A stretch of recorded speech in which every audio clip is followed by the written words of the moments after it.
From onion domes to steel spires, a brief history of Russian and Soviet architecture. AZLAN ADNAN, M.A. Russian architecture is a record of power made visible. Across a vast landscape shaped by climate, conquest, faith, and ideology, buildings have served not merely as shelter, but as instruments of authority, belief, and historical memory. From timber huts in forest clearings to steel towers piercing post-Soviet skylines, architecture has been one of Russia's most enduring languages of self-definition. This book traces that language across a millennium.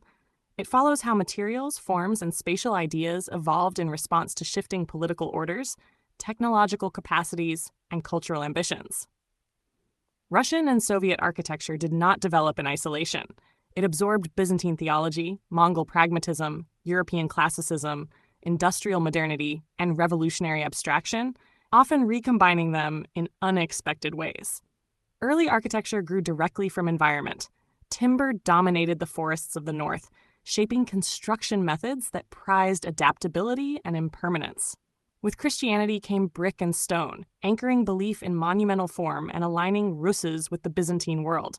Churches became both spiritual centers and political statements, their domes marking territory as much as faith. Imperial expansion transformed architecture into spectacle. Under the Tsars, especially from Peter the Great onward, building became a deliberate act of Western alignment. New capitals, formal avenues, and imported styles projected imperial confidence while masking profound social inequality. Even so, older traditions persisted, creating a layered architectural culture rather than a clean break with the past.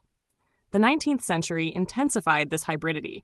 Gothic, Byzantine, Moorish, and industrial forms coexisted within a single empire, struggling to reconcile tradition with modernization. Railways, factories, and iron bridges introduced new scales and materials, while historic revivals attempted to stabilize identity through selective memory. The Soviet period marked the most radical rupture. Architecture was tasked with reshaping society itself. Avant-garde experiments imagined new ways of living, working, and thinking, using geometry and technology as tools of social engineering. When these ambitions collided with political reality, monumentality replaced experimentation, and architecture became a disciplined vehicle for state mythology. Stalinist architecture fused classical grandeur with socialist messaging, embedding ideology in stone, marble, and steel. Even mass housing, stripped of ornament, carried ideological weight through repetition and scale. Buildings instructed citizens how to see power, history, and themselves within the collective. The post-Soviet era reopened architectural plurality.